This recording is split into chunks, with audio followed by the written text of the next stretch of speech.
Dünya Türkmenleri. Dünya Türkmenleri.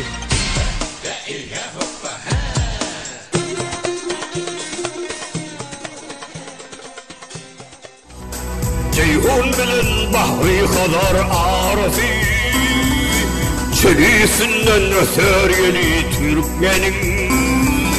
Gülgün sası kara gözüm karası, kara dağdan inersin Türkmenin. Kara dağdan inersin Türkmenin. Al yaşın birini çıkar perisi, Kukoyup var kurur ambar iyisi, Beltürü asokkal yurdun eyesi, Kıren tutar gözeliyle Türkmenin. Hey hey hey hey hey, Kıren tutar gözeliyle Türkmenin.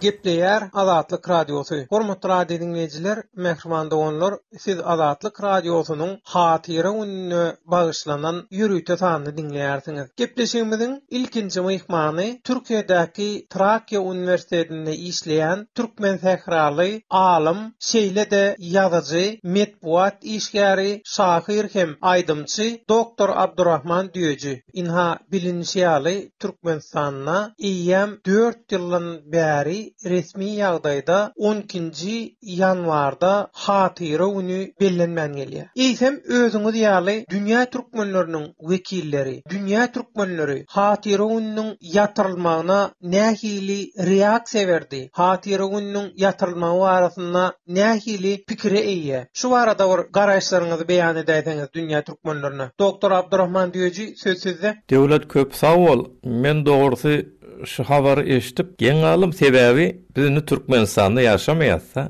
Eýran Türkmen sährada ýaşap, şunyň özünde Türkmen sähradaky ýaşlar Telegramda, internet şol hatyra güni bir-birine şonu ýatladyp, ölüleň ruhuny dua edip ýazýarlar. Ol Türkmenistanda däli Türkmenistanyň daşynda, Türkmenistanyň içinde bolan waka üçin şeýdip ýazyşyp durýarlar. O taýda ýatyrylmagy maňa diýiljek söz ýok. Türkmeniň taryhynda beýle waka kän bolsa da biz bilemiz oga, ýakyn taryhda iň uly hadisalar wakalaryň birisi şol. 10 ýaly hadisalary ýatdan çykaryp da onuň ýerine ýene müňlerçe bayram edilip durwelin. Esasan şu Türkmeniň milli gahrmanlygyny, gaýrat namusyny görkezýän taryhy wakalaryň üstüne basyryljak bolýar. Men haýran galýan dogry, gen galýan bu adamlar nähili näme siýasat ýalyp barýarlaryny düşünmeýär. Aýdyljak söz ýok. Meniň pikirimçe oktyabr aýynda şol Aşgabatdaky ýer titremesini şol güni gawat getirip ikisini bir edip goýmak dogry däl. Ikisi başga mawzular bular. Ol bir tebii hadisa, bu bolsa bir kahramançylyk, gaýrat, watan gorama. Onu gaýtam ulaltmany eýsem ýitirip goýberjek bolýarlar. Belki tebii hadisalaryň arasynda bu kabul edilip boljak bir mesele däl.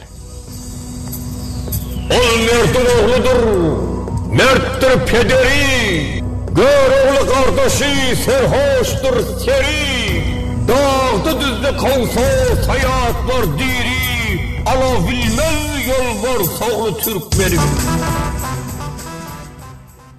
Gepleyer Azatlyk Radiosu. Hormatly radio dinleyijiler, mehriman dogonlar, siz Azatlyk Radiosunyň hatyra gününe bagyşlanan ýürüýte sanly dinleýärsiňiz. Gepleşigimiziň mehmany Türkiýedäki türkmenistanly studentlerden Murat ine 12-nji ýanwarda hatyra güni bellenilýärdi. Eýsem özüň ýaly türkmen ýaşlary hatyra güni barada näme bilýär? Hatyra gününi ýatlaýarmy? Şu barada bir maglumat beräýsiň. Ýatdan çykyp gitdim Murat hatyra güni. İlkilen hatyra günümiň öz durumundagı tejribelerim hakynda gurrun bereýin.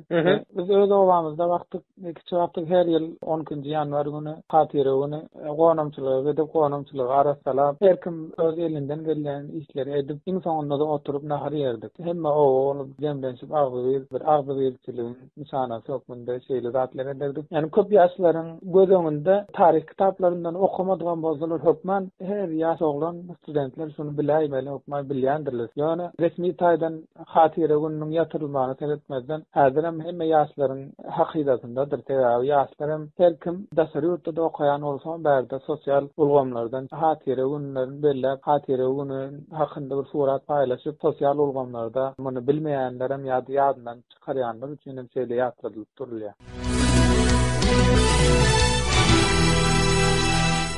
Gepleýär Azatlyk Radiosu. Doktor Abdurrahman Düýeci, siziň pikiriňize görä, şol Göktepe galasynda bolan söwüşdäki pida bolan türkmen gerçeklerini şeýlede beýleki türkmen gahrmanlaryny ýatlap geçirilýän hatyra günü eýsem siziň pikiriňize görä sunuwda halkyň durmuşyna, edebiýata nähili täsir etdi? Şol edebiýatda sunuwda şoň täsirini çoňur suratda görüp de bolýar. Şonuň özem halkyň aňyny, duýgusyny, ýüregini şol wakalaryň ýaşaýandygyny görkezýär. Şol döwürde biziň aramyzda şol Göktepe uruşundan sonra Türkmen sehra gaçyp gelen Meskin Gylç diýen bir şairimiz bar. Şolam harasat gopdy bugün ahir zaman diýip şol hakda bir goşgusy da bar. Şol şairiň Meskin Gylç häzirem Mazary Türkmen sehrada şonda da bir şeýlerek bölegler geçýär Göktepe hakynda. Üç bugün matam tutup hayvan insan ýyglaşar.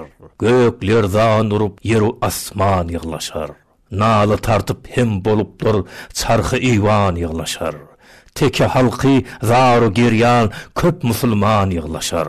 Arasat gopdy bugün mu'minlere ahir zaman diýip goşguda gelýär. Biziň ölümimiz hem şonu her wagtda türkmeniň gaýratyndan, watançylygyndan, watan goýuşyndan söz edemizde Göktepenem şo taýda ölüňi alýar, şonu simbol alýar. Men özüm hem käp goşgularymda ýeri gelse getirýän. Mesal üçin Göktepeden bir döredilen sadam bar, Göktepe makamy. Men dutar hakda bir goşgy adamda şo Göktepe makamyna da deginip geçdim. Şol dutardan söz edemne, şeýle setirler özümde de bar. Şol dutar wasf edemne, perdelenle galy savaş görýäs.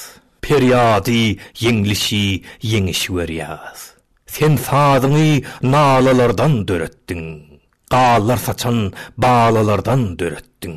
Sadyňdy Göktepeň uruşyny görýäs. Oklaryň, toplaryň ýagşyny görýäs. Ya yeni bir goşgymda Türkmenistanyň garaşsyzlygyna bagyşlap ýazan goşgymny şeýle setirlerem getiripdim. Bir gün Göktepeň weýran etdiler. Qanısı çaykandı Türkmen galasy. Öldürdüler çağı zinan diýmäni, biçär Türkmeniň nirde penasy. Bir gün düşman çozdy etrek gürgene, duýdansyz ok urdy ençeme merde. Halkymyz gyryldy, hiç bir arka ýok. Gör oğulda o gün ýatyrdy gördi diýip şeýle setirlerimizi getirýär. Elbetde türkmeniň gaýrat, azatlykçy, gahrmanlyk, watansöýerlik köpmen edebiýatymda goşgymyza dewam etdirmeli. Men özüm hem elimden geldiğine göre yazdymam. Bir de men aýdym döredemde de şol türkmeniň gahrmançylyk tarapyny, gaýrat, namus, türkmençilik şoňa köprek ähmiýet berýän, äme şol kemçiligi duýýan türkmen halkynyň arasynda. Şol ýangadandan öňkü gahrmançylyk, gaýrat, namusly türkmenler göresim gelýär. Şol şinem magtum bolyň, şol türkmeniň adyny goşgusynam, şo gaýratçylyk, gahrmançylyk, watançylyk bir goşga saplaýan onam bir epik gahrmançylykly bir aýdym suratda üzüne işledim. Onam size hödürleýär şu programda. Şehitlerimiň yatan ýeri ýagyty bolsun, ruhlar şat bolsun. Bu tarihi güller hemişe aramyzda ýaşasyn, hemişe şolaryň hatyralaryny saklap duralım, derejelerini ulaldylyň we şolaryň tutan ýollaryny, arzu edip giden ýollaryny biz dewam etjek bolalım. Köp minnetdar, köp sag bolun. Köňüller, yürekler bir bolup başlar. Tarsayan ýerer topraklar daşlar. Bir sofrada tayyar kılın taşlar. Götürülür oluk balı Türkmenin. Hey hey hey hey hey. Götürülür oluk balı Türkmenin. Götürülür oluk balı Türkmenin.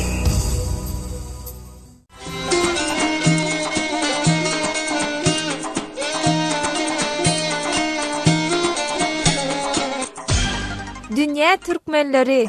Dünya Türkmenleri. La ilahe